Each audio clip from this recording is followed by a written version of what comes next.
So I started this week with my kindergartner, and we had a first session. They're only going to be 30 minutes to keep it nice and short and keep her motivated and focused and successful.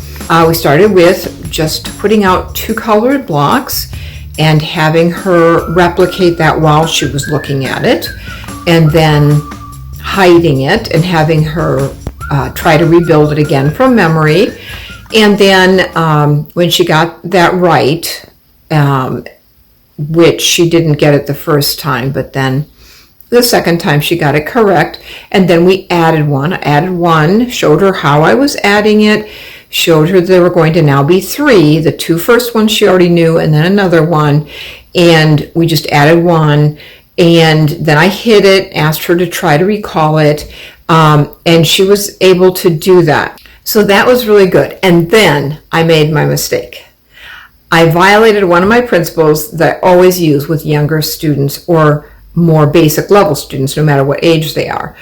If they can only sequence 2 blocks, I never go on to 4. And I went on to 4, which, like I said, was a big mistake. She wasn't able to do 4. So then we just started over with a new pattern, 2 blocks, add 1, and went to 3. We celebrated, had stickers and that sort of thing. So it ended with a success, but I should always live with my principle of never going beyond the goal for the day.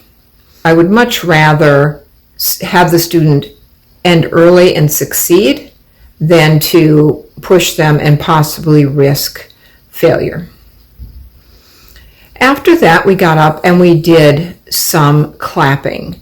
And we started with just regular clapping, and then we did cross clapping. And this little girl is quite coordinated. And so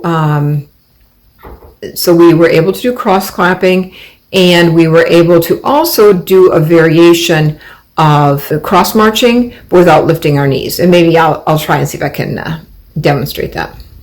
Okay, so I'll try to show you what I did with her, kind of a modified version of the cross marching. And this will integrate both sides of the body, thus both sides of the brain. It's really good for impulse control, or like being inattentive, attention deficit, especially hyperactive, where they can't sit still. They don't control their movements. So this is a good exercise to begin with for that. So I just had her stand across from me, and we spread our legs and just touch the opposite leg like this. And she's really good at counting. So once the student gets the hang of this, and it's important to keep the rhythm with the student. When you're clapping, you control the rhythm because you're clapping with them.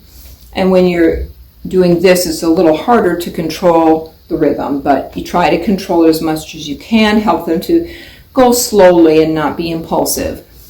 And then once they get this, then you can have them count. And it's preferable to count on only one knee. So I usually ask the student to choose which knee do you want to count on, or alphabet, or whatever you're working on. So they say they want to do it on their left knee. So 1, 2, 3, 4, like that. So the older child will be lifting their knees, but this is the way to start with either a child who really struggles with coordination or a really young child. And of course, always start with clapping with the student and then cross clapping, where you integrate a clap and then cross your hands and clap with theirs, just like the little games the kids usually play on the playground. So again, controlling rhythm is really a key here. And then after we did that, I had her work on the handwriting. Like I said, she doesn't know any of her letters really, maybe a few that are in her name. So we're just going to start with proper formation. And I'm going to use some techniques from the Peterson program. I'm probably not doing it the way the program does it exactly, but Peterson uses rhythmical wording. So this, I'll see if I can figure out how to show you this. It would just be tall down is the wording that we go with. So we do it 3 times. eyes open, tall down, tall down, tall down. We use 2 fingers on a surface. If we do it in air writing, like it's recommended in the program, some of my more visual spatial students will get dizzy. So we just don't do that. We usually use a textured wall. This isn't textured, but it gives you the idea. A textured wall, 2 fingers is ideal. And you say it 3 times with their eyes open.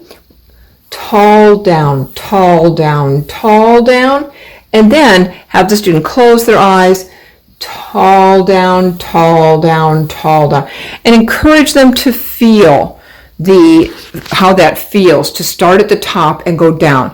Remember that gross motor leads to fine motor, so we want to always start with a gross motor movement if we're trying to help a student with fine motor who's having difficulty with that. I find that this is a really good way to get the kids started right in forming their letters from the top down. So that's where we're just going to start with that these days. Peterson has a whole system for air writing, but we do it on the wall. Wall writing, eyes open, eyes closed. Then we go to the table and use our fingers on the table. 3 times eyes open, 3 times eyes open, 3 times eyes closed. And then we go to the whiteboard, 3 times eyes open, 3 times eyes closed with whatever we're working on. And then finally, pencil to paper. We start with unlined paper before moving eventually to lined paper. So that's kind of just a quick little overview of the Peterson Handwriting Program, which is the program that I use for my students because of the emphasis on rhythm and on the motion and feeling that motion. So after we did handwriting, we moved on to pattern recognition. I just put out 2 colors alternating, and she's really good at that, but when I got to 3, it was much harder. So I had 9 blocks, 3 of each color. I set them out and then was trying to help her to see that there was a pattern there, that the 3 colors repeated. And that was difficult for her, so what I worked on with her, because her auditory seems to help her remember better, we went ahead and just said the 3 colors as we pointed to them: red, yellow, green, red, yellow, green, red, yellow, green. And we can do some of these in videos later on, but this is just to give you an idea of what I'm working on with my very young 5-year-old student. And then finally we ended our session with just a 1 qubits exercise.